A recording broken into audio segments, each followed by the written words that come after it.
صباح الخير. عناوين اليوم: فيسبوك وانستقرام تخفضان ترتيب منشورات الإعلام الحكومي الروسي، والآن الإماراتية تغلق جولة استثمارية جديدة، ومنصة مورد توقع اتفاقية تعاون مع مطابخ دليفري هيرو بالسعودية.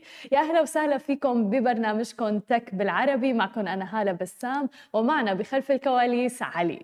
خلونا نبدأ بأخبارنا لليوم ونحكي أكيد عن عالم التكنولوجيا. وحتى عالم التكنولوجيا مثل ما ذكرنا بالأيام السابقة عم بيحرز تغيير كتير كبير حتى في الحرب ما بين روسيا وأوكرانيا. قال الآن رئيس الشؤون العالمية في شركة ميتا إنه شركته بدأت بخفض ترتيب المحتوى الخاص بوسائل الإعلام الحكومية الروسية على صفحات فيسبوك وانستغرام على مستوى العالم، فضلا أيضا على المنشورات اللي بتحتوي على روابط لتلك الوسائل على فيسبوك.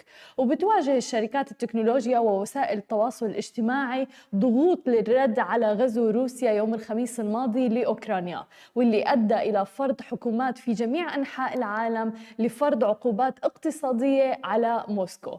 وقال أيضا أنه ميتا كانت تجري مناقشات مطولة مع هيئة تنظيم الاتصالات الروسية بخصوص قانونها الجديد اللي عم يلزم بعض الشركات الإنترنت الأجنبية بفتح مكاتب لها في روسيا، ووصف بعض أحكام القانون الجديد بأنها غير متناسبة. بالإضافة إلى ذلك قال مسؤول بشركة ميتا المالكة لموقع التواصل الاجتماعي طبعا فيسبوك إنه الأسبوع الماضي الشركة أسست مركز عمليات خاص لمتابعة الصراع في أوكرانيا، وأطلقت أيضا ميزة بتمكن المستخدمين في ذلك البلد من إغلاق ملفاتهم الشخصية على موقع فيسبوك ضمانا لأمنهم. ونشرت شركة تويتر أيضا يوم الأربعاء الماضي بعض النصائح عن كيفية تأمين المستخدمين لحساباتهم من القرصنة والتأكد من خصوصية تغريداتهم ووقف تنشيط حساباتهم أيضا. مثل ما عم نشوف إنه المواقع التواصل الاجتماعي عم تلعب دور كتير كبير بهذا الموضوع، حتى في يعني هجوم للقرصنة لبعض الحسابات المشهورة في روسيا وأوكرانيا وغيرها. لذلك بدأت يعني منصات التواصل الاجتماعي نفسها بنشر رسائل رسمية لكيفية الحفاظ على حساباتهم، وأيضا يعني الحفظ على أمانهم من القرصنة وغيرها. وطبعا مثل ما بنعرف معظمنا العديد من المعلومات الخاصة فينا حتى الشخصية موجودة على مواقع التواصل الاجتماعي. أما إذا بدنا ننتقل إلى الشركات الناشئة وتحديدا في دولة الإمارات العربية المتحدة، أعلنت الآن واللي هي منصة التقنية مالية مختصة بتقديم خدمات إدارة النفقات للشركات في الإمارات عن اقتراب موعد إطلاق عملياتها في السوق بعد إغلاقها جولة استثمارية سيد قدرها 2.5 مليون دولار أمريكي. اللي حاب نوه عليه هون إنه بعض الشركات بتعاني للحصول على استثمار، ولكن مثل هي الشركة في أمثلة كتير لبعض الشركات اللي لسه ما أطلقت ولكن حصلت وقدرت أنها تحصل على استثمار، ومبلغ 2.5 مليون دولار أمريكي لا يعتبر مبلغ قليل. لذلك لكل الأشخاص اللي يعني بحطوا المال عائق لهم في العديد من الشركات اللي قدرت أنها تحصل على هذا التمويل. شركة الآن تأسست في عام 2021 من قبل موظفان سابقان لدى شركة ماكنزي المشهورة بهدف تمكين الشركات الصغيرة والمتوسطة من الإنفاق عبر البطاقات الائتمانية المخصصة للشركات، وأيضا الدفع الآلي للفواتير، مما بيعني توفير الفرصة للموظفين لإجراء عمليات الشراء ذات الصلة بالعمل عبر البطاقة المخصصة. كانت عدة منصات متخصصة في إدارة نفقات الشركات قد ظهرت مؤخرا، وأيضا أغلقت جولات استثمارية لإطلاق أعمالها، بينها بلوتو في الإمارات، وأيضا منصة ساي فاي في المملكة العربية السعودية.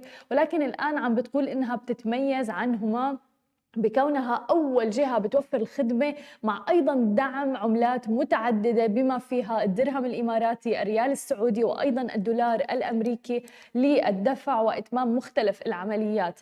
وبتقول الآن إنها تعاقدت مع جهات متعددة مصدرة للأوراق المالية في عدد من دول المنطقة لإصدار البطاقات الائتمانية المخصصة للشركات وتوفير أيضا الخدمات المصرفية المفتوحة. بالإضافة إلى ذلك أقامت الشراكات اللازمة مع المؤسسات المالية المنظمة، ورح تعمل أيضاً على استخدام الاستثمار الأخير لزيادة عدد زيارات موظفيها وأيضاً نطاق عملياتها في أسواق متعددة على مستوى منطقة الشرق الأوسط. وفي الحديث أيضاً عن نجاحات الشركات الناشئة في منطقتنا العربية، خليني أخبركم عن منصة مورد السعودية. أبرمت الآن منصة مورد السعودية المختصة في توريد احتياجات المطاعم اتفاقية تعاون مع شركة مطابخ ديليفري هيرو السعودية، لتصبح الأولى مسؤولة عن إدارة وتشغيل قسم توريد المطاعم والمطابخ الموجودة في المطابخ السحابية الخاصة بديليفري هيرو. تأسست مورد في أواخر عام 2020 تقريباً، وتعمل على توفير وتأمين احتياجات المطاعم وأيضاً المقاهي في مكان واحد، بهدف تسهيل عملية تموين احتياجاتها من خلال شبكة توصيل خاصة وتوفير طرق متعددة للدفع، مما رح يسهل على أصحاب المشاريع الصغيرة والمتوسطة عمليات التوريد وأيضاً المشتريات.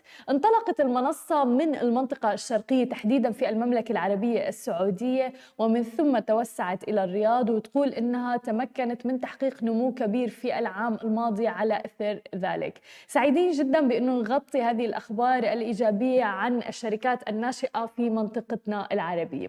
وصح نحن برنامجنا تك بالعربي، ولكن بعد الفاصل خليكم معنا. مقابلتنا مع صوفيا وسارة فيصل، الشركاء المؤسسين في مقهى ومركز اجتماعي بوز، رح نحكي فيه عن أهمية الانقطاع عن التكنولوجيا لصحتنا النفسية والتوازن من خلال المقهى تبعهم. خليكم معنا ولا تروحوا لبعيد.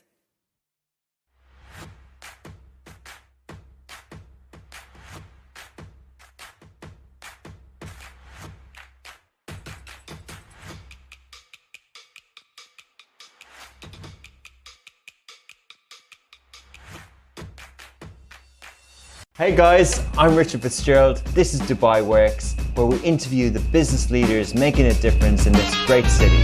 That business with scalability was very interesting to me. I like building something that has legacy.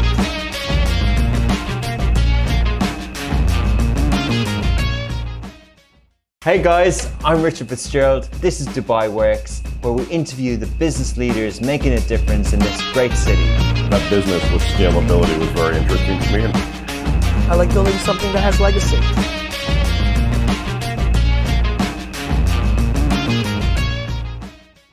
Hey guys, I'm Richard Fitzgerald. This is Dubai Works, where we interview the business leaders making a difference in this great city. That business with scalability was very interesting to me. I like building something that has legacy.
And we're back with our guests, Sofia and Sarah. Welcome to the show from Pose Cafe. Thank you. Hi, hello. Hi. Thank you for having us. Thank you so much for being with us, even through Zoom. But we would like to know more about when did you start the cafe, the idea behind it. We were just chatting off air, the importance of technology detox, bringing people together in the community. So tell us more about it. So the idea came about when COVID first started, when me and Sophia we were locked up in the same house, basically, and we didn't really have much to do. So we spent a lot of time brainstorming about things that people were going through nowadays. And we realized that mental health, wellness and well-being was coming up a lot. And we were around the same time, went through depression and anxiety. So through that journey, we realized there's so many things that we didn't learn growing up. For example, health is seen to be very physical, but there's so many things like mental health, your hormones, your sleep. There's so many aspects to it, and a lot of that comes from our culture, but we don't speak about it, and we're not proud of that within the region. So we wanted to create an Instagram talking about these things very casually. And over the past year, we got such a good response, and we're like, let's create a physical community where people can come and learn about these things. And that's what Pause is. So we're a cafe with a wellness space. So we have a meditation room, we have treatment rooms, we have a community space. So it's really about bringing people together and allowing them to explore different parts of wellness. And to find their balance. And that's very important, especially during COVID. I think that's the hit we all learned, because we all stopped for a while and we started thinking like about our mental health and the importance of that, and which, as you said, we miss it maybe in our culture and these days, and actually globally, that taking care of your mind is actually the same thing as taking care of your body and going to the gym.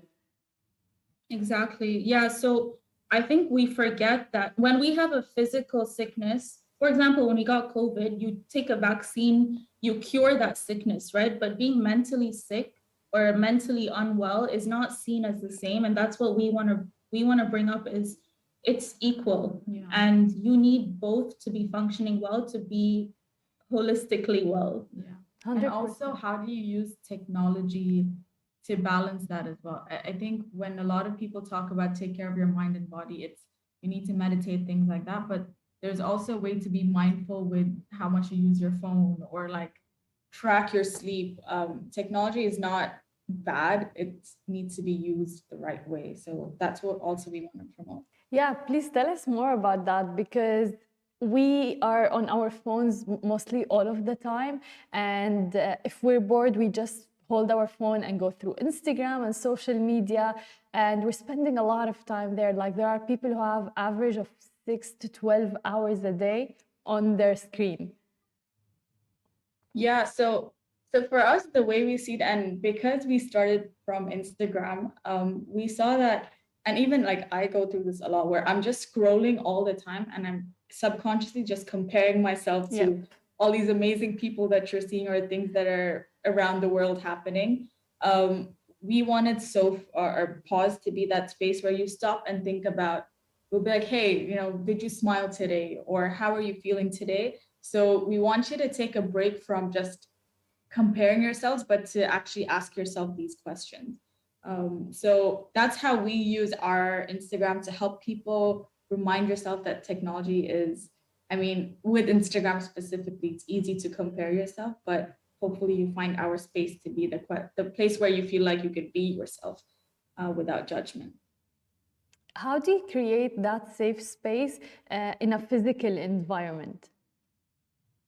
So I think one of the things that we've realized over starting this whole thing is that a lot of times people just need to be heard and feel comfortable to talk, right?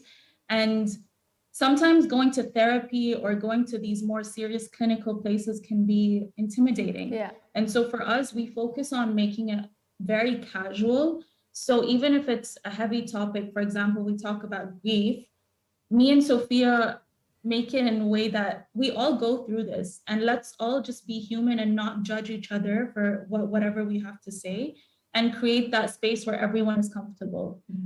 So we try as much as we can to make things casual and make people understand that we're all going through these stuff, right? It's not just you alone or me alone. And as soon as people understand that, I think they feel like it's safe enough to express themselves. Yeah. Exactly. And even during COVID, like everything was virtual, to be honest, like even work from home, and technology brought us together, I would say, but still people were missing that physical element of meeting people in real life, and they're actually craving it right now. And I think sometimes like putting your phone aside, especially when you're meeting and having quality time with people, is very, very essential. Yeah, so true. I think that's why one of the things we do is every Sunday we have something called Matcha Mornings, where we just invite people through our Instagram. We say, this Sunday we're talking about heartbreak. And then whoever wants to come, we all sit in our lounge here at Pause, and we just have a very casual conversation about that. And we see that people, when they come, they don't want to leave because they've been craving this human contact for so long. And it's nice because it's a group of strangers, so there's no judgment. No one cares about what they're saying, right? It's not like you're speaking to family or friends where that person knows you. So yeah, we've seen that people are craving that physical contact. And even if you are, especially if you're sharing your stories and everything, and coming from you girls, people will be like, oh, I'm not alone. They're sharing as well. Yeah. They went through this. Yeah, that's what we've seen as well. It's that I feel like, and everyone feels like what they're going through, no one else understands or no one else has gone through. But when you sit, in a matcha morning and you talk about family pressure and how you deal with it, you realize that at the base of it, everyone like sort of feels the same way about that topic, or they relate, and you feel so much better knowing that you're not alone. Like it's a big mental burden when you feel like, oh, I don't know who to talk to, I don't know what to do. But when you hear stories of other people, you're like, oh, okay, so it is normal for me to feel this way. And it is like, okay, that I do this or not that. So yeah, that's why I really, really love our matcha mornings, because I learned so much as well. I need to come try it out. Yeah, you should. You were talking about comparing yourself to people on social media and Instagram especially, and we've all been through this, to be honest. Although we know that those people are posting the perfect moment and it's just maybe 15 seconds of their whole day, but we still get affected. But however, I want to talk about how can we use social media in a positive way without affecting our mental health? Like, I think it's very important to filter the people we follow, for instance, on social media and so on. I think there's so many amazing people doing so many amazing things on social media. It's just about, as you said, one, filtering them, but also two, making sure that your life is just not only on social media, right? We forget that there's so much more to life than just what's on your phone. But somehow people base everything they do for what they're posting on social media, or what they wear is for social media, right? So I think it's understanding that social media is one aspect of life. We'll have to live with it because it's not going anywhere. But how do you make the most out of that? I think it's knowing that, one, not everything is real. Yeah. Two, filtering out who you're following. And three, being aware of how much time and effort you put into social media versus everything else in your life. Yeah. Right? I don't think it should be your number one priority, but you can use it as a tool to learn and inform yourself on what's happening in the world, follow people that are doing great things. So yeah, it's really about keeping a track of yourself and how you're using it. Yeah, I think I would just add that it's really important to be mindful when using social media. Know why you're using it. Like Sarah said, it is a tool. You can use it to learn about trends, or the best, like if you're looking for outfit inspirations, or you're looking to know the news. It's an amazing way to get yourself updated. As long as you know your intention behind why you use social media, you should be okay to use it. Like, just don't get carried away by it. 100%. Can you share with us like some of your future plans in the cafe? Where do you want to see Pose in the future? Yeah, so we've been open since November, so we're still in the baby phase. Where with the cafe, with our movement classes, right now our focus is on the community. How do we get more talks in? How do we go to universities, do pop-ups around Dubai? So that's what we're planning for the next few months. And longer term is the idea is how do we have more pauses around UAE, but also GCC. Nice. Thank you so much, Sophia and Sarah, for all your efforts. It's very important to have like such people encouraging the mental health, especially in this tech era that we're living those days. Thank you so Thank much. you. Thank you. شكرا لكل الناس اللي تابعتنا. أنا بشوفكم بكرة بنفس الموعد. نهاركم سعيد جميعا.